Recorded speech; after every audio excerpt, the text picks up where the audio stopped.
Welcome to the J. Scott Outdoors podcast. I am in Scottsdale, Arizona at the home of Cody Nelson, the optics authority, the optics manager, the glassing guru for GoHunt.com. You always laugh when I say that. Yeah, it's, like, I don't know.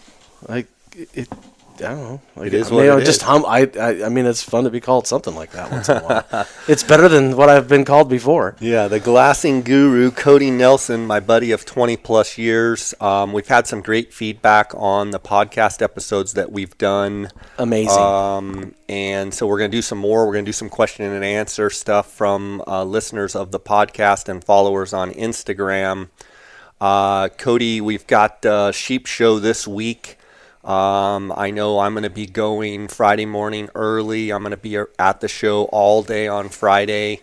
I'm going to be going to the dinner and banquet on Friday night. Good friend Jennifer Griego, who I just did a podcast episode with, is going to be receiving an award for her Grand Slam. She's also going to be speaking. I'm looking forward to that. I'm going to be sitting with my friend Eric Johnson. Awesome story. Yeah. Good family. Can't wait to see him. Yeah, beautiful girl and great story and just awesome.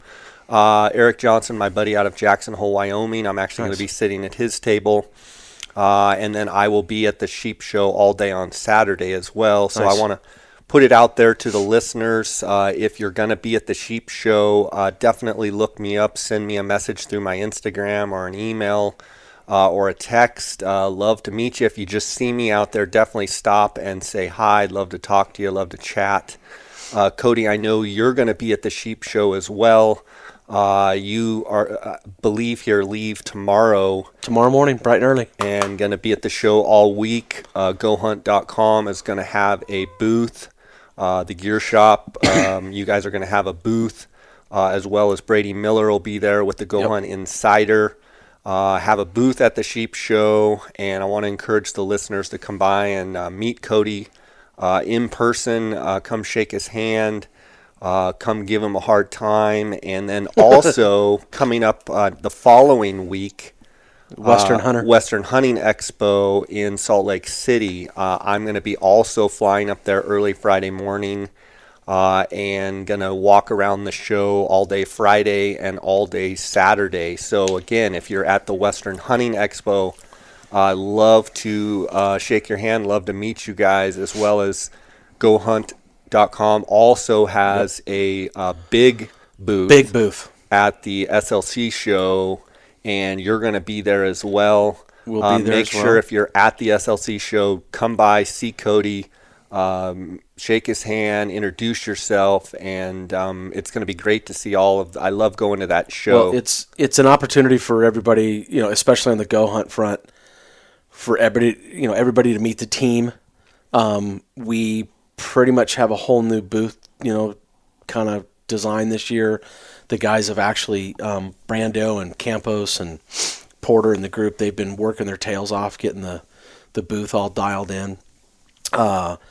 So yeah, it's kind of a, the whole gear shop will be, all the gear that we sell.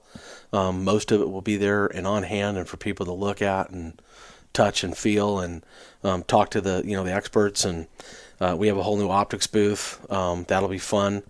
So we're bringing a literally pretty much the entire shop of optics, and it'll be on hand for everybody to take a look at and ask questions and purchase. Awesome. There will be some show deals, so pay attention, get out there, figure it out, come talk to me. Cody, I'm sitting here looking at the Suray VA5 head, and this is the first time that I've really had a chance to kind of play with it and mess with it. I love smooth. the 701 the Manfrotto 701 HDV head, and this is actually the closest thing I've seen to that head. I like the way the way the fluid head. I like the way it moves nice. It handles weight, Jay, about as good as anything that I've ever used. Yeah. It's not overly big. I think it's right at 1 pound, just a little bit over. It's Arco-Swiss compatible. There's lots of adjustment for balancing whatever optics you're using. You can balance it with a plate. You can balance it by moving the plate back and forth within the head. The pan is as smooth and as quiet and as good as anything I've ever used. Super affordable too. I was shocked when you told me the price. Yeah, $149.99. Are you kidding me? Yeah, the 701 HDV, which they don't make anymore, is kind of my go-to head, and this thing actually is smaller. I actually like the way the plate system fits on here, and as you know, it's so smooth. Really excited about this. And you've got it hooked up right now with the 95 and the STX on it, and it works. I think it actually balances better with the BTX on it. And I've used it with the 85, 65, and with the balancing points, you really don't need much. Yeah. Now, is this arm that comes on there? Is this the arm that comes with it? That's the arm that comes with it. Okay. I like it. I have seen. I like that particular arm. It's not as long as some of the old Manfrotto. You know, the old Manfrottos were 2 or 3 inches longer. I've actually. It doesn't help the warranty on the on that handle. I've actually. Excuse me. I've had a couple of guys that have shortened that handle only because they just wanted it, really more compact in their pack. I get it. It's not. I actually have used that handle more than I've ever used, but I've also taken it off and tested it without it. So you can. I could see how you could just pop that off, and I think just using your hands, it would still be really good. I don't even know that you need the handle. No. I like the adjustment here on your up and down. You can tighten it where it's really rigid, or you can get it where you can literally. It's just so fluid moving. Well, it is a true fluid head, and it. You try not to compare to something that doesn't even exist anymore because they don't make it. But I have a 701 out there in the garage that it's still one of my favorite heads to use. And I've started switching all of my heads over to this, just because of the fact that, I still use heads for lightweight, but I'm so kind of middle of the road now on the performance. I kind of like the mid-weight stuff. I like I do too. I like the that stability. Medium range. I mean, this is still way smaller than the 701 HDV, but the thing that I like about it is it still looks like it's beefy enough. It's just it looks like the perfect size. Now they also make a VA10. Yeah, there's a VA10 that will soon be in the shop. It's a little bit bigger, a little bit heavier. So I would tell you that for anybody that's wanting the ultimate in videoing or using COAs or Doctors or even the BTX, that piece of gear is another one, and it'll be in soon. And is it similar in size to, say, the old 701 HDV? I would say that it's between the 701 and the old 501. It's not quite as big as the 501. Okay, good stuff. So, that's really cool. I'm glad you showed this to me.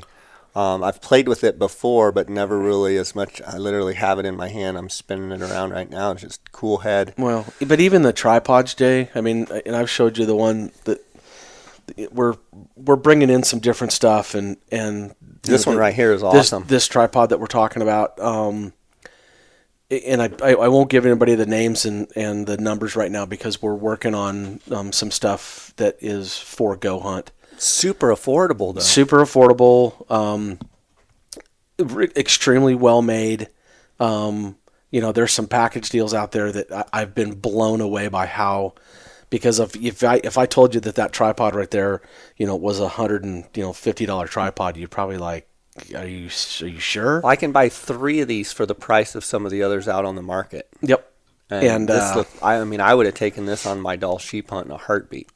Yeah, that's a pretty serious, and that's on the lighter weight side, but the way that it performs, it kind of actually performs like a medium weight tripod. Yeah. So, Cody, we're going to dive into a bunch of questions today. Let's hammer them out. Hey, I just want to get back to everybody real quick.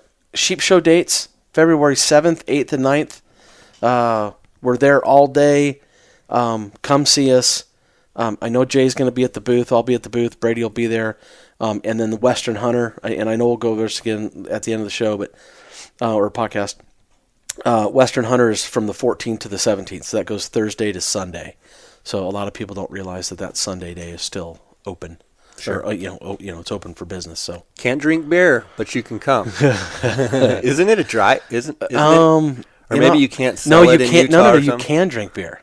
Oh, you can? Yeah. Oh. Yeah, it's kind of funny because I'm not used to that, and people walk around with open beers all the time there. So it's For some reason I thought Utah had, maybe it's you can't go to the store and purchase it until noon or something on Sunday. I don't drink regardless, but I don't know. I go there to put my name in the sheep tags and the Utah draw and the whole thing. So dude, I think this is my year. I've been buying raffle tickets up there and haven't won yet, but I'm just feeling good about my opportunity. It'll come. Any of you that are thinking of going to the Western Hunting Expo, realize that Utah has a raffle drawing of a couple hundred tags that literally most of the tags I think are $5, and you can put in for elk and moose and antelope and sheep and all kinds of cool stuff, mule deer, and some great units. And not only that, but there's all the other drawings for the sheep tags in Alaska or Society. Yeah, they do a Northwest Territory. I mean, there's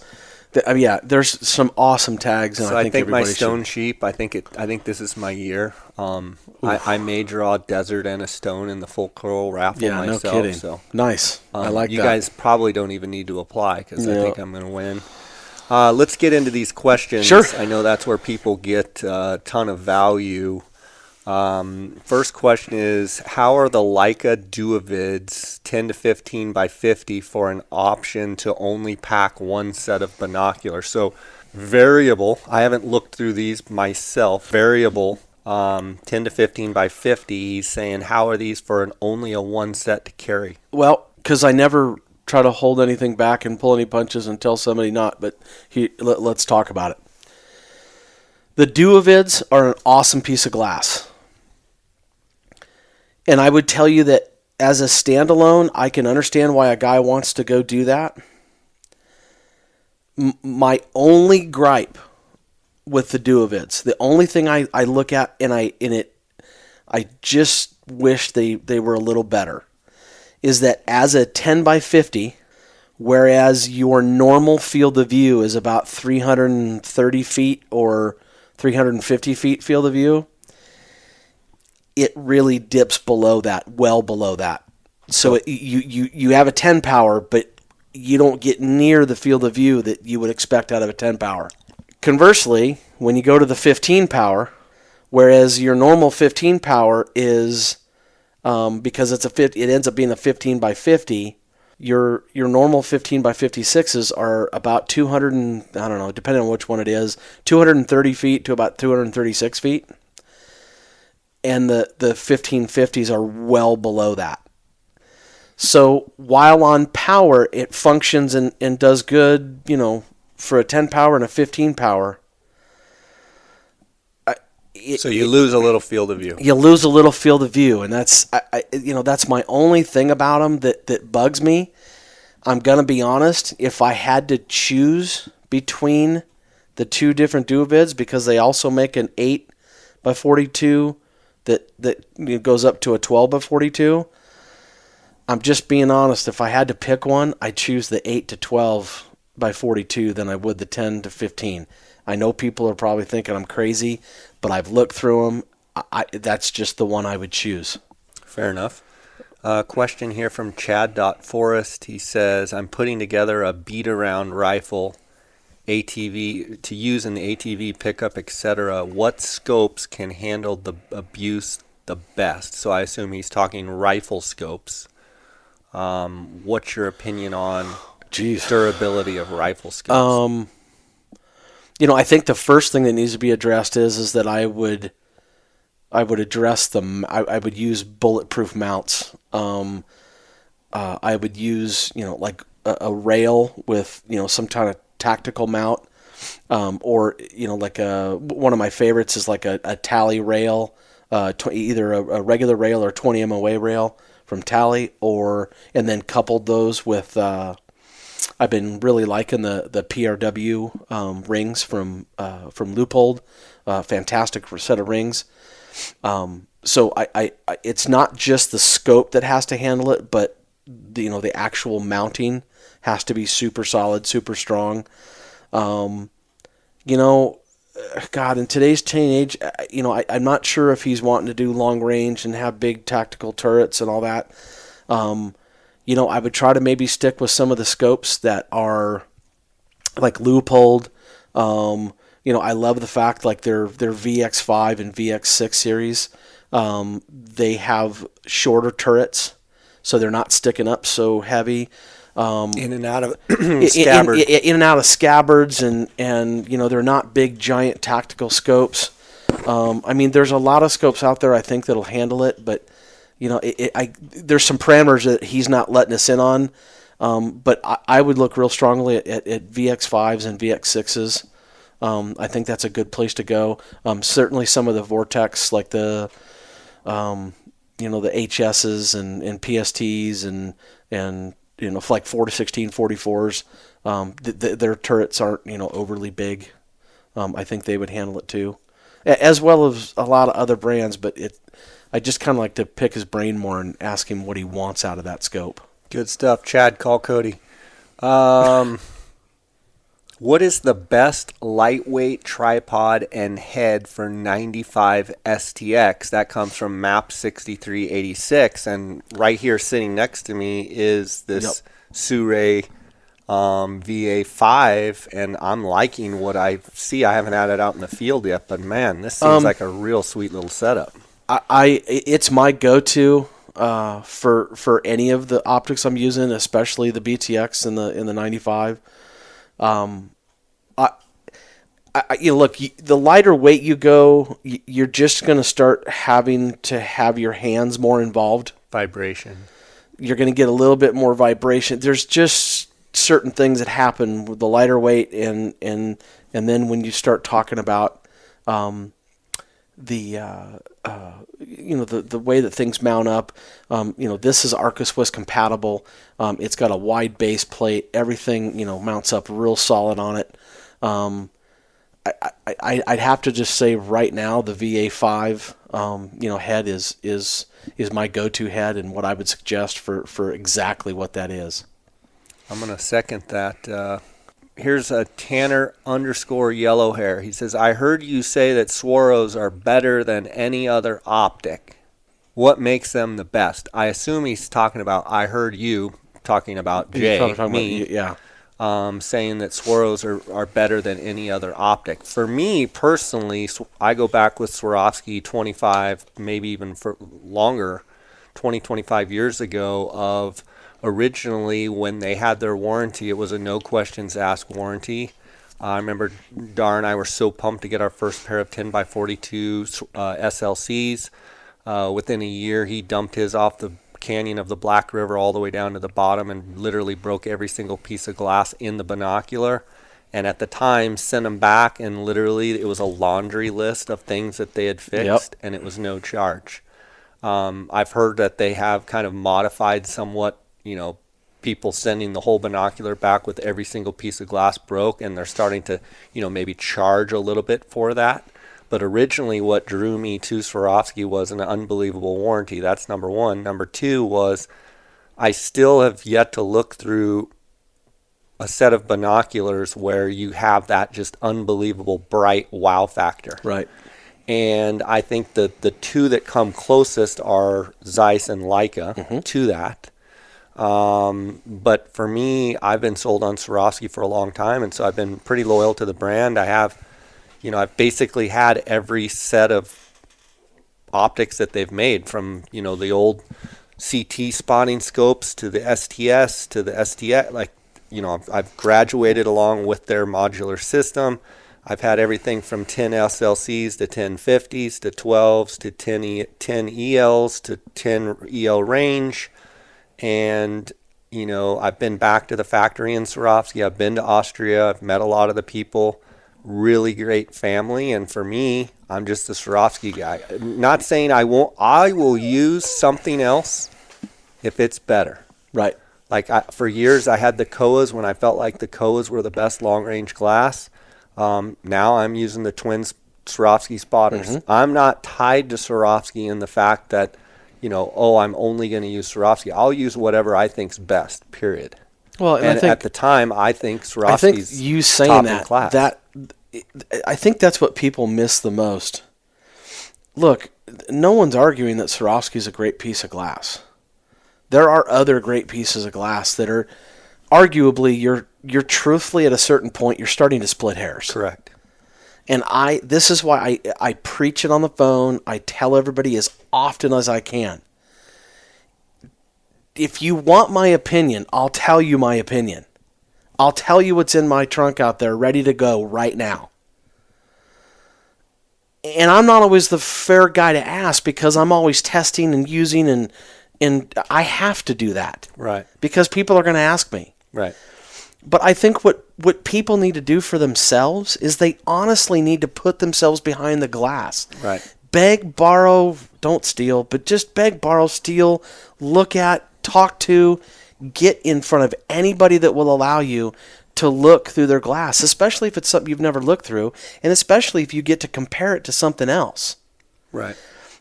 And tell what your eyes see.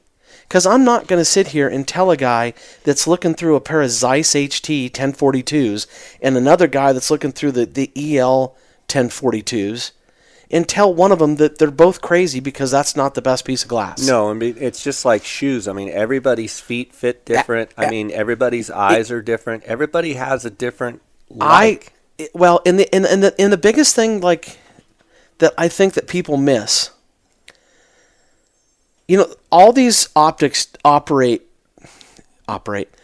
They basically have different color spectrums that they're hitting. Yep. So, Jay, that wow factor for you may be the fact that because Swarovski hits a little bit more on the yellow side of things, and I don't know, maybe that's just because of it.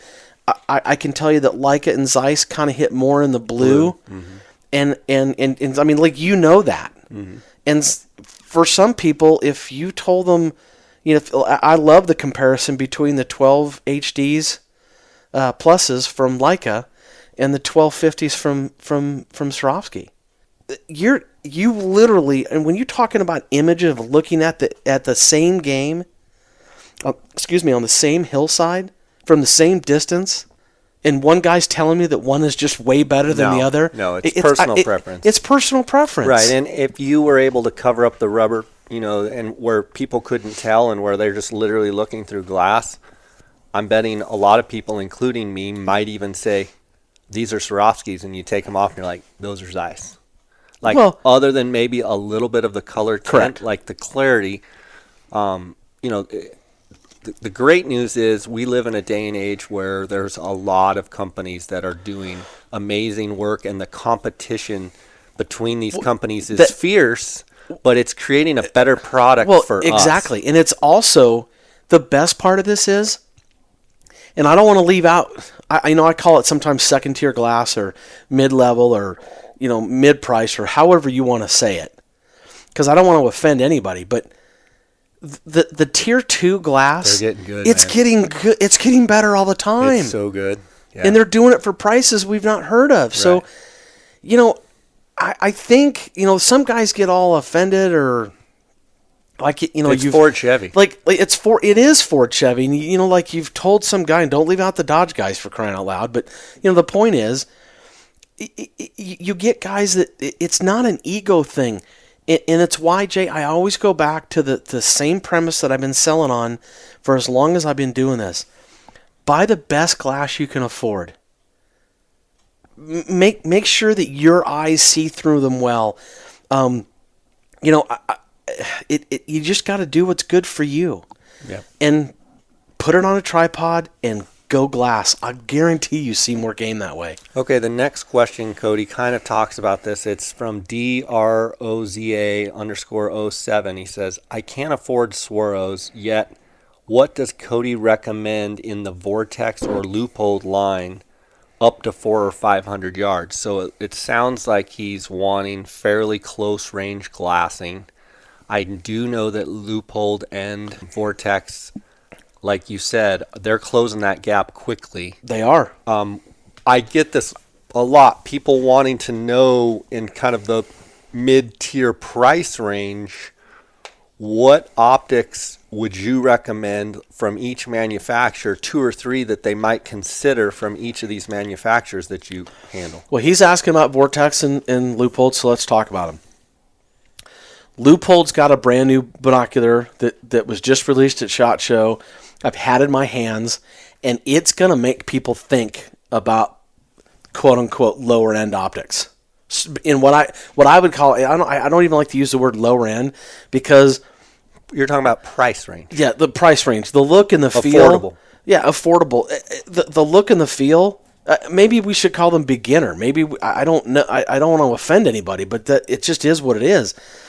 But I looked at a set of 1042s, and I realized that I'm in the SHOT Show, and you're looking all the way across the through the rafters, and I was actually quite impressed with these. But I mean, they looked. They kind of had a certain heft to them, and it's their I can't even think of the name of it right now, but it's their Santiam line. And I'm thinking to myself that it just keeps getting better and better. So Zeiss, you got the Terra EDs. I would tell somebody to look at those, firsthand. I mean, put your eyes behind them. They're great. Vortex is selling the Diamondbacks. And then, when you step up to that, that $500 or $600 range, you're into the Vipers. So you've got more choices than we ever had, because basically there was a certain time when you were buying a pair of Tascos out of a blister pack on a wall that were, $50 to $100. Right. And we've got all these choices of this glass that's out there now that we didn't have before. So, taking that a step further, I mean, if someone is going to hunt in the western U.S. and they're going to do some, longer range glassing with maybe some 12s or some 15s, and they're like, I would like a real affordable chest binocular that I could just have that works great, like this question the guy's asking, out to 300 to 400, 500 yards, and just have something around your chest. And everybody's on a certain budget level. Not everybody can afford to have, the Zeiss, full line, or the Leica or the Swarovski full line. There are some great options like what you were just saying with the Santiam line, with the Leupold, just to have a good 10x42 around your neck that work for, picking up and looking and just, kind of quick scanning and, gets good light to your eye out there. Whereas, 15 years ago, we didn't have the options that we have now. Well, it's just a fact. We did not have the options that we do now. But he's talking 400 to 500 yards. There's 10s and 12s by Vortex and Leupold that are going to put him in that, that $500. I basically go from basically $400 to, right out of $1,000, and he's going to be able to do really awesome. They're going to be tripod mountable.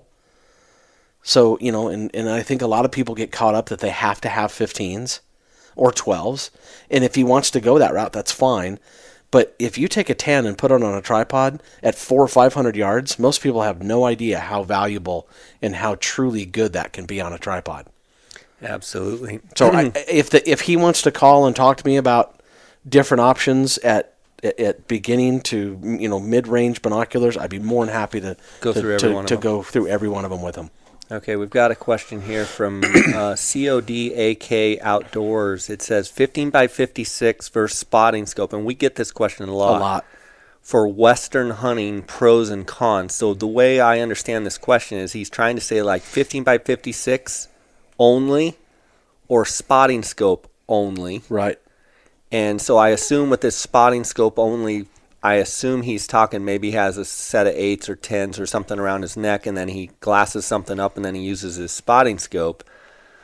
And then the 15x56 only. So standalone, would you rather have a good pair of 15x56 or a good spotting scope? I would almost ask, what hunt exactly are you going on? Right. But he's saying Western hunting, so I assume that he's wanting to have a variable of animals that he can be hunting. I'm of the opinion that a good pair of 15x56, in my opinion, carries more weight with me for some of the guys that are going to be doing mule deer hunting and do coos deer hunting where, picking up ears flicking and things like that. Right. I think it's more important to find the animal than to only have the portion to zoom in and clarify with a good spotting scope, if that makes sense. Yep. So I would go with, if you could only choose one or the other, I would get a pair of mountable 15 by 56 binoculars, even if you never had a spotting scope. I think you find more animals, and then you just have to use your legs and get closer. Well, I come back to if a guy wants to use a spotting, some people just hate looking one eye open. I think if a guy's using a 15 and he's got a good 15 on a tripod and he's more relaxed, I think he's going to end up having a more enjoyable hunt. Again, we're assuming that he's maybe having an 8 or a 10 on his neck, and he didn't say that. If he's choosing 8 or a 10 on his neck and he's got a 15, there's a part of me that would, because I don't mind looking through a spotting scope, and I know what I can do with it and what I can't, and what I like to do for long distance versus can't. I think the thing we need to talk about is the 15 and the spotting scope of the same quality. Right. Because here's my deal. If you told me that you were using a Zeiss or Swarovski 15, but you told me that you had a lesser spotting scope, quality spotting scope, I'll take the 15s all day long. Right, because I always say, like at even a mile or even out further, you can tell if that buck's a shooter or not. Right. You might not know exactly what it is, but you can see the frame. Whereas if you had a pair of 8s that you're just panning around, not on a tripod, you may never even see that buck to even Correct. put the spotting scope on them. And then if you had a cheap spotting scope, you may be better off with 2 eyes relaxed on a tripod looking through a great pair of 15s in the Zeiss or the Swarovskis. So I just think that there's too much there. There's a lot to talk about on that, and I keep saying it. I'm not trying to oversell this, but that's why, a guy like that, I please call me, and I will be more than happy to walk you through the process of what, so that I know more about that scenario. And I think that we could get him to a point where he felt comfortable with whatever, depending on the tools he's got, we can, add either a set of 15s or a spotting scope to it. Here's another one. What rifle scope would you use for a 270 and or a 6.5 Creedmoor with the potential of a 400 to 600 yard maximum shot? So he's looking for a rifle scope that, maximum 600 yards.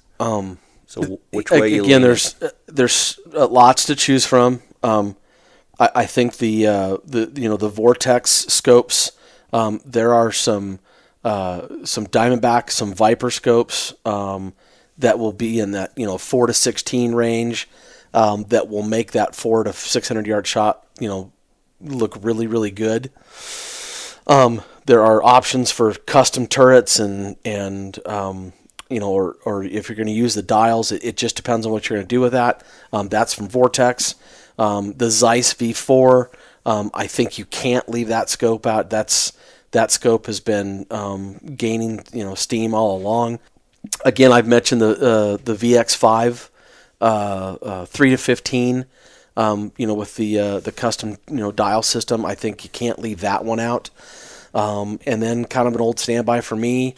I love a Swarovski Z5 3.5 to 18 by 44 with a custom turret on it.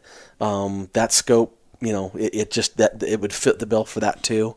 I have it set up on my gun for a 675 yard. Is what my final turret reading says. So that's another one where we could talk about more specifics about how he's going to shoot, and is he going to use a bullet drop compensator, meaning in the reticle, or is he going to use his turrets, or how does he want to do that? So those are some really good options for what he's talking about. Got another question here. What is the plus and minuses of the BTX? I know we've talked about this before. Okay, Jay, get it out there. Here we go. It's an angled, I know. Get it out there. Go ahead. The pluses for me are that it's lightweight and you can use both eyes. And whether you go with the 65, the 85, or the 95, I mean, I think the 65 is 4.14. I think the 85 is around 6. And I think the 95 is 6.5 pounds. It's 4.5, 5.5, and 6. Okay, so super lightweight for what you get. The clarity is awesome, I think, in the BTX. Yeah, the clarity and the resolution is amazing. And you're at a fixed power of 30 or 35, 30 on the 65 millimeter and the 85, and then 35 on the 95 millimeter. Right. Again, now that brings in the minuses. For me, I wish Swarovski would have made it in a variable scope. It wouldn't surprise me if someday they did that. I don't know. Total speculation. Don't want to create any speculation. We've learned never to say never. Never say never with Swarovski for sure. The fixed magnification always throws me for a loop if I'm just nitpicking. And then a personal bias of mine is the angled. I prefer straight. But I know a lot of people out there like Greg Krogh. He likes the angled. Like, he prefers the angled, thinks it's easier on his neck. So, I mean, again, like we were talking, it's personal preference. For a guy that was having to wear a neck brace because he was looking through his doctors. Yeah. I thought that I'm not trying to bag on doctors, but he literally went to the doctor and was like, "Hey, I'm having this real problem," and they start really talking about what he was going through, and and I don't know how many people know Greg or not, but he's a madman. He's constantly doing something, and he's a roper. Yeah. I mean, he's never active. He's never sitting down. He's always doing something. And the doctor finally is like, "Hey, do you do anything?" And he's like, "Well, yeah, I sit in glass a lot." And he's like, "Well, what do you mean a lot?" So Greg going through the whole thing with him, and he's like, "Oh, we need, Yeah, your neck is cricked. Yeah, he did. He had to wear a brace for a while, and he started to use the koas a little bit more and to try to take some pressure off of his neck, and so that started a whole debate between his koas and his 40 by 80 doctors, and so well, my question would be to go back to the straights angle in the BTX. I there's a couple things at play here. The variables, I'll answer this. I don't know why it is, and I know that someday I'll talk to one of the engineers from one of the companies, and he'll give me a really good reason why. And I'm not trying to bag on a product, but I'll leave it out there. There's a product out there that goes from 20 to 50 on a variable, and I'm sorry, but when I look at that 20 to 50 variable versus its other products that are, of single power, there's not a comparison of the eyepieces. I don't care how you shake it out. I've looked through them side by side. I've tested them at all the powers. And while I find it neat that you can go from 20 to 50 power on something, I'm just telling you, I think sometimes we're asking it to do too much. Mm-hmm. Getting too cute with it. And I just know that because of that focal length, and when you dial the power in and out, it just changes the dynamics of it just doesn't kind even of on work. my twins. I'll be honest, when I glass at 25, but anytime you start messing with the power, even when you crank all the way up to 50. It's just not as good. It'll be interesting to see what plays out. My question for you I'd love to see him I don't want anybody to be like, "Oh, well, he's not there." I'd love to see him come out with a variable. But it might not be as good. It has to be the same. I have to get that same, and I always talk about that perceived field of view. Right. I don't want that messed with. Right. Because I think it's so good right now. Right. Are you surprised how many BTX that you've actually sold? Oh, and it's staggering. Yeah. And I told, not that we were like prophetic or anything, but I mean, the fact of it is when this thing came out, we were like looking at each other like, oh my God. It really has put the long range glassing and truly made it to where everybody he's kind of starting to understand. Yeah. Why were the Greg Krogs and the Dwayne Adams and all these guys out there? Why was everybody looking at long range, and what were they gaining from it? Yeah. And I think everybody's starting to figure it out. That's a phenomenal piece of gear for sure. As one of our buddies close to the show called me not too long ago and said, "Do you guys have to tell him everything?" Next question is, I have Vortex Vipers 15s, a gift, he says, and SLC 10s. Which would be better for tripod glassing deer? Well, okay, so he's probably referring to the 1550s, which I don't believe they make anymore, and 10x42 SLCs. Mm-hmm. If I had to pick one and I was going tripod or handheld, I'd go SLCs. Sorry. Okay. There's no other way to answer that. How much larger does the magnification of optics make when you're looking at deer and elk antlers? The question's kind of, how much larger does magnification of optics make deer/elk antlers look? Well, I don't think it's the magnification. What I think it always comes back to, what screws people up, is light. Right. But I think what he's asking is, like, if you're looking at a deer at 500 and you're looking at a deer at 1,000 and you're looking at a deer at 2,000, how much, if you're looking through 10s or 15s, how much do the antlers, how much can you see them better? And I'm going to say, I guess if with I'm looking at good that way. light, higher magnification, you should be able to determine more of the antlers, and they should not give you necessarily a clearer image, but you should be able to see the points and maybe extras, and with more magnification than, say, if you're with 10s. Right. But there also becomes a point where if you have too much magnification and the light goes bad, you might be better off with 10s. So it's kind of a little bit of a trade-off. But I would say between 10s and 15s are going to be better for seeing a little extra point, a little kicker, something off the beam or whatever. Yeah, I would agree with that. Okay, next question. Which rifle scope brands and power do you recommend for coos, elk, and mule deer? Yeah, so I think all those are one and the same. I mean, they can be. Meaning a western Arizona type hunter that's going to hunt coos, muley, and elk. So this has been much debated. I am not... I will say that I'm a guy who likes the power somewhere between 4... Let's just call it 3, 3.5, 4 to 20. Mm-hmm. I think in a lot of cases, when you have so much magnification, and I'm going to say over 20 power, I think sometimes it creates more problems than it solves. Right. Now, I'm not saying that, and I know people are going to say, "Oh, I've shot." I know that. I get it all. We all have different opinions on that deal, and I'm cool with that. But for me,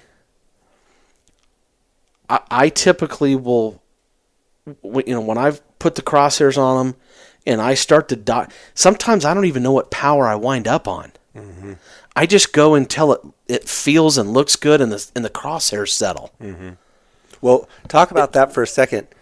When you're looking through at lower power, your crosshairs, you don't see the vibration that you're creating. Absolutely. But when you go up to 25, everything, plus my heartbeat and breathing, everything else is showing up on those crosshairs. I mean, I don't know if some people realize that, but you go to a 25 power scope and you put the crosshairs, right on the chest of that deer. I can literally see the heartbeat. Moving the crosshairs. And I don't think people realize that can have an effect. So I've always been one just to turn the power down enough that all that kind of goes away. And you have a clear image. And you have a clear image. Maybe you have less heat waves. But maybe you use the power more heat waves because you're reading the wind. There is an art and a science to all this. But I think that for me personally, I love that. I'm just going to call it 4 to 20.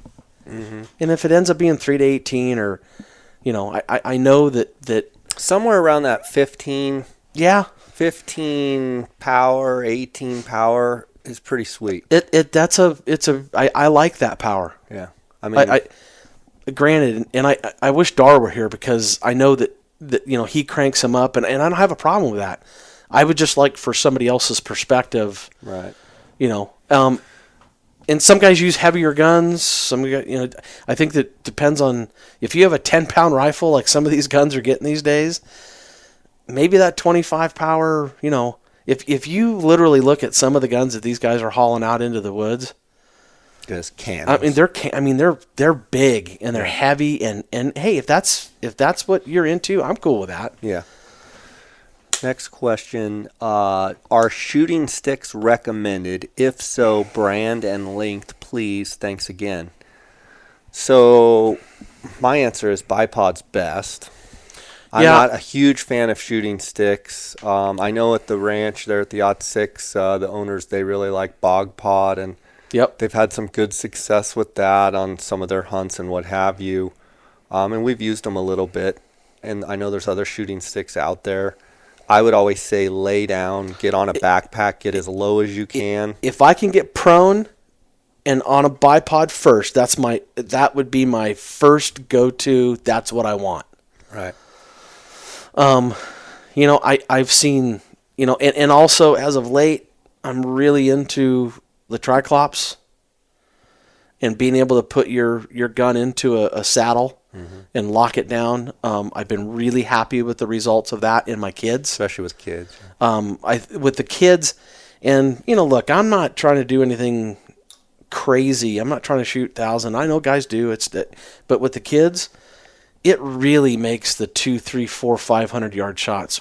I mean, it's almost scary of how good it's kind they of can a game be. changer. Exactly. The only thing I would say in a negative to that is it doesn't teach kids how to get on and stay on. You can kind of get it on for them, and then they pull the trigger. But also, when they're super young, it kind of helps them get confident in making a few good shots, and then I think their target acquisition would come. Well, and we talked about this with Ty's hunt last year.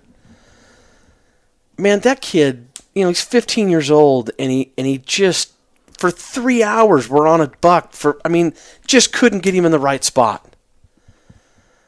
And he was upset with himself afterwards but I'm like, that kid, he every time that deer moved, he was moving and getting on him and readjusting his rear support. And so I think there's a learning curve to all this. Mm-hmm. But to be more specific with that, you know, I know that, you know, those Primos shooting sticks, the trigger sticks. Mm-hmm. I've seen a lot of guys use those with a lot of success, and I truly believe, and I'm going to say this: any rest is better than no rest. Right. And whatever you're using, whether you're using the snipe pod, whether you're using the javelin, the lightweight sticks that are new. I mean, there's so many of the things out there. Whatever you're using, just make sure you're proficient with it and you've used it before you get into the field. Well, and I think there's a certain point where shooting sticks, I think you've got to have a max range, because it's not like laying down. It's not like being completely prone and still. Well, you know, whether it be 200 or 300 yards or 400 yards, there has to be kind of a given of, okay, the shooting sticks, I have a max range. Well, because you can only get so still. I mean, you know, I'll expand on it a little bit. Like, and I'll give you, for example, Jay, because obviously my experience with the outdoorsmen's. Look, their rear rifle rest and their support, that's an awesome piece of gear. But if you don't go out in the field and use it and practice with it, that was the only time we ever got complaints. Yeah, when the heat of the moment. When the heat of the moment's now they kind of want to hammer on. Well, you know, it wouldn't. No, it will do that, but you got flustered and you didn't practice with it. And that's why we go out and shoot so much with the kids and try to put them in those situations, including ourselves, and do it. So I would just tell you that, you know what, whatever the system is that you're employing, for God's sakes, just please practice with it. Says, I use Swaro 15 HDs and STS 65, comma, 10s on my chest. I'm condensing 15s and 10s to 12 ELs. Is it the way to go? So let me recap this. He's got 15s and a 65, so I assume his 65 STS is staying the same. He's got 10s on his chest, and he's trading in the 15s and the 10s and going with a 10 EL, and he's saying, way to go, with a thumbs up question mark. My answer is, I'll let you answer, but my answer is, that's not my choice. That would not be my choice. I would stick with the program. I would think that Arizona hunters that are hunting a lot of Coues deer, in my opinion, they're going to miss the 3 power of magnification. Now, if you don't hunt Coues deer, I think the 12s are phenomenal for mule deer, elk, mountain goat, sheep. I think they're phenomenal. But if you're Coues deer hunting specifically, 15s, I think, are hard to beat. I will go back to a day. Dar and I, Parker, sitting on the side of the... Well, actually, we're sitting in a little flat, and we'd been glassing all around us all morning, and we were kind of having lunch, trying to figure out, make a plan for the afternoon. And there were some deer that were up on a face. I think it was about 850 yards away. And I was looking through the 12s, the ELs. Dar's looking through the 15s. And presumably, I think we're looking at the same kind of yellow blonde, kind of area. And Dar's like, oh man, those does are back. And I swung the 12s, and I was like, are we talking about the same? I kept going, and I literally stepped out of mine, looked into his. I'm like, oh, they're right in the same. And I kind of had to go back and do what I was doing. And I'm just being honest, that day, that was just that moment when I was like, I'm a huge 1250 fan. I love the 1250s. Mm-hmm. And at 850 yards in that grass and that light and that condition, there was no doubt that I appreciated that 3 extra power. Mm-hmm. It wasn't even, I had to kind of look over at Dar and go, well, that kind of, that was a little hurtful. Mm-hmm. I mean, Right, but in another circumstance where you're glassing elk or you're glassing mule deer that are bigger bodied, 12s might be perfect. So I like to say, if you're Coues, you're going to miss the 3 power. And what if you wanted the field of view because the deer are rutting all over the place? Yeah. So there's a lot to that question. I think he's headed down. That one probably needs to be talked through and just to make sure. I'm all for making a new purchase and glass and selling, but I don't want him to. You actually like to make money? Well, I know I love to make money, but I'm going to be honest with the guy too. Yeah. So I'm not going to just sell that guy a set of 12s if he's asking me like really what he should do. I don't know that the 12s are the complete answer unless he's trying to save weight and do some things. I don't know. Okay, I need you fully lathered up for this one, because this one's going to get you going. Because I know you love this topic. Do it all chest set of binos. Deer, elk, Coues, sheep. EL 1042s, EL 1050s, or 1250s. I'll let you answer first before I do. Well, I'm going to take the 1050s. Okay. Because of the exit pupil of 5? Because of the exit pupil of 5, and they're still light enough, and it's still, on that 10 power range, that I can handhold them, keep them steady if I'm using them that way. And on the reverse side, if I'm using them for a tripod, I feel that they're going to be incredibly bright. And you're taking that I'm assuming he said EL, right? Yeah. Well, and I'll throw another one at you. The Swarovski's making that 1056 now. Mm-hmm. Now, I don't know that I want a 56 millimeter on my chest, but man, off a tripod, that'd look really good with a 5.6 millimeter. Yeah.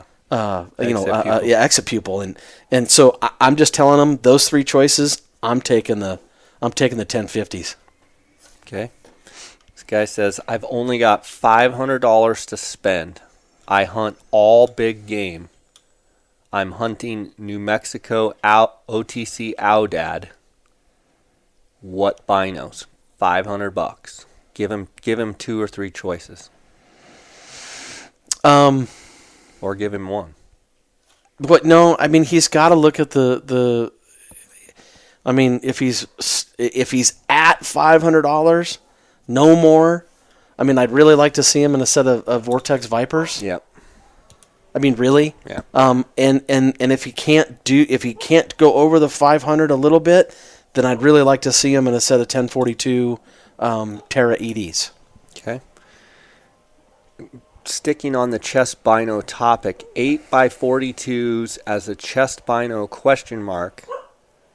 And my response was, I'd probably go with the 10x42. Now I know you love the 8. I love 8s.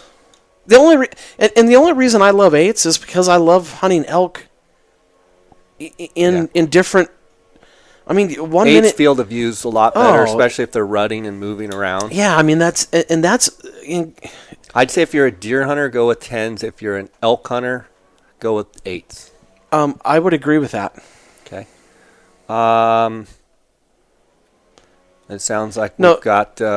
If you guys hear a little bit of a blower, someone in the neighborhood's blowing leaves. But Jay, most of the listeners, look, we set these up, and you start asking everybody on your Instagram story, and the questions. I don't always see these questions. I mean, I'm not going to say I've never seen any of them, but I don't get it. I'm not prepping and doing this. This is people want to know. Yeah. You did share one with me in there, and who was it? There was a question the guy texts you like every day. Which one? Does he ask you about is it a BTX or something? Yeah, it just cracked me up. Does he literally send you that all the time? Yeah. So is that the BTX and the angle deal? Yeah. Okay. I was laughing at that because I saw that on your phone, and I was like, that guy texts him every day and asks him if Swarovski's doing the BTX and it's straight. Which we can answer that one later, by the way. It says, is it possible to make twin spotters with angled instead of straight? Well, no. I don't think it is. No, because what happens is that look, I'm not saying it couldn't happen, but when you line them up in the very beginning, like you would have to have like hammerhead eyes. Yeah, super wide eyes. But the problem with it is that if he thinks about it, the axis is they're not on the same axis. Yeah, you'd have to have a giant head. Which, by the way, I did have a question about twin spotters yesterday that is worth talking about. Most twin spotters are done with the STS 65 millimeter, 25 to 50 power eyepieces. Okay. The question has come up a couple times, and one of them was just yesterday. You can do that with the old 80s, but just so you know, there are no brackets in the 80s anymore. They're not doing the brackets for the 80s unless somebody else has got something out there. But the brackets, I mean, the brackets that are made and available right now are for the 65s. I also heard something the other day that I have to fact check on just because I'm kind of a fact checker. Someone was telling me that the older 30 power Swarovski, it's awesome. It actually has a wider field of view than the 25 to 50. Does. How? I don't know, but don't you remember when everybody and their brother wanted 30 power eyepieces, and that it's just for whatever reason. So how can the 25 to 50 wide angle be narrower than it's just how they're made and built and where the lenses are. So now I'm going to have to get 30, 32? First of all, I want to compare them. Well, so first of all, someone out there has a 30 they don't make them power anymore. I'm almost positive of it. They're not in my paperwork, even the special order stuff. Okay. So they quit making those a while ago. Well, I love mine. So. But one of the other questions is that can you make the STX series straight tubes and there is a fit problem because Of the rubber? the eyepiece and the rubber, the way that it bulges out when the two pieces meet, you would have to do some fairly serious trimming to get the eyepieces close enough for even a wide set eye. So it's really not conducive to making the STXs work. It's Because I heard that Corey Pritchard up at the ORO actually had a set of 95, he did do a set of 95s. but he must have wide eyes. No, Corey did some trimming. Okay. He did some trimming, Okay. and yeah. Okay. So we'll maybe we should have Corey. That'd be a fun discussion because he could tell you a lot about how they Trimming. did that. Yeah, exactly. How to take a perfectly warranted piece of glass. You want to go out of warranty quick? Oh. Okay. What is the best long-range glass? My answer is 15 by 56 Swarovski SLCs. I call that kind of a medium-range, long-range glass. And then right now, my favorite is the 25 to 50 with the 65 millimeter STS spotting scopes. I call them the Swarovski twins. That's my answer. If I had to pick, boy, am I in love with a set of 10s or 12s and the BTX 85. Okay. I mainly archery hunt, it says. 10 by 42 EL or 10 by 42 EL range. Mainly archery hunt. So I know Chris Webster's going to laugh at me again today because I'm going to say it again, and Chris, you can call me and bust my chops.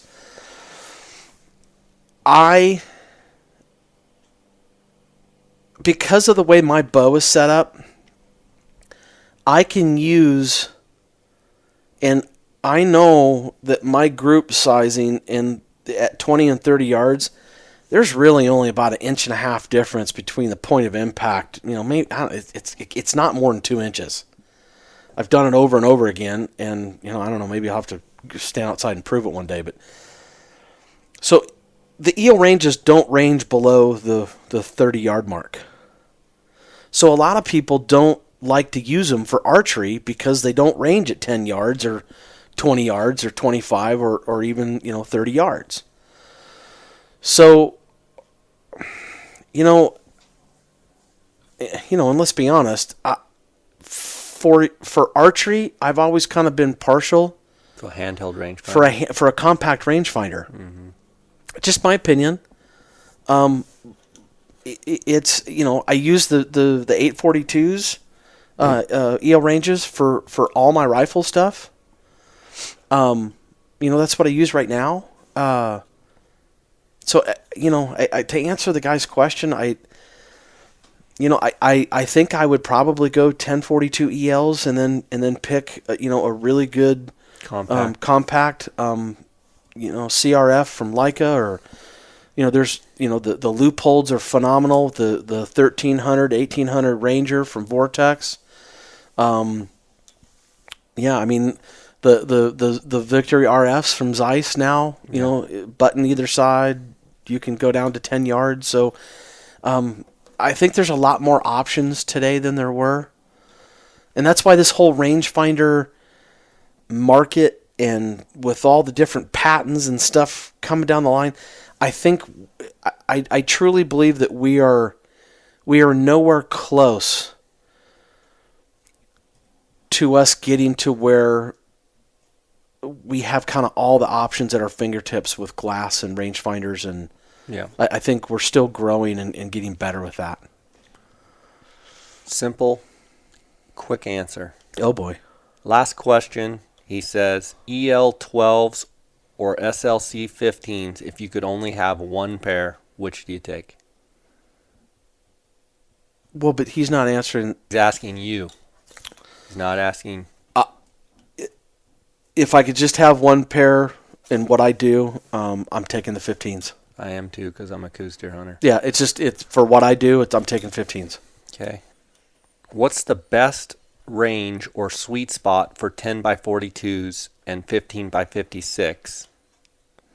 And then what yardage / mileage would you switch from 10x42s to 15s? Wow. And what is the max yardage / mileage is the max range for 15s? My answer was for the 42s, 300 yards, sweet spot. For the 15x56, 1,000 yards is the sweet spot. The furthest distance with the 15s, I would say 2 to 3 miles. Yeah. Effectively. Yeah. Probably 2 miles. Yeah. 3, I mean, you can see stuff with good light, but you can't tell what it is, really. There's been times where it's probably a lot longer than that you're just saying, oh, yeah, there's elk over there on that. So do you, for me to say the sweet spot of 10x42s is 300 yards, do you think it's more like 500? I was, right when you said that, I was thinking more along the lines of 400 or 500 yards. Okay. You know, and what about the 15s? I'm thinking we're talking handheld. You know, are we talking handheld or are we talking? That's a good question. So 3 to 500. 3 to 500 handheld and tripod mounted. And then if you could just have a deer at a certain distance with 15s, I kind of like them out there at like that 850 to 1,000. I was going to say 1,000. I like the 1,000 to. You know what? I'd probably say more like 8. I think 12's starting to push it, but and certainly the 12 to 1,500 yard is not unthinkable for glassing up deer and kind of figuring out, you got deer on the hillside over there, but optimally, God, that 15, you can really start to see things and pick them apart at that 8 to 1,000 range. Is it a mistake to buy, this is a question, is it a mistake to buy Swarovski SLCs over ELs in the 10 power? I don't think it's a mistake. I don't think it's a mistake. But I think ELs are a little bit better. Well, okay, so this is why I think it's important for people to put the glass to their face and actually look and figure out what they like about it. I think the SLCs, I mean, if you look at where their price range is, and they're kind of in a kind of a no man's land up there. They're not in that 13 or 14 range. They're not in that 24 or 25 range, and they really don't have anything around them. I've always kind of said that the SLC 1042s are kind of about as close as you could get to ELs without being ELs. I think the edge-to-edge clarity is better on the ELs. I like the field flattener and that again, I talk about that perceived field of view that I get when I'm, because I always put my eye cups down and I'm not going to lie, I like that 1042 EL. But don't get me wrong, I mean, I've taken the 1042s out and put them on a tripod and put the eye. That's. I think you start splitting hairs. Yep. Now, if we're both sitting on the same hillside and we're looking at deer at 800 yards, are you going to see them versus I'm not going to see them? No. But again, I think it matters what your eyes see versus what this gentleman's eyes see, and what he's I think it's a. and you're talking about basically that's almost a $600 difference. Mm-hmm. Some guys are just going to go buy the ELs because they're $600 more. Mm-hmm. But some guys don't know the difference of what they're looking at. Right. I like the ELs in the field flattener. Yeah. But Cody, it's been an awesome hour here we've gone through a bunch of questions. We still have more, but I think this is a good another day. Call it a day. Good episode. Want to encourage the people out there listening to come to the show, the Sheep Show or the Western Hunting Expo, and come see Cody.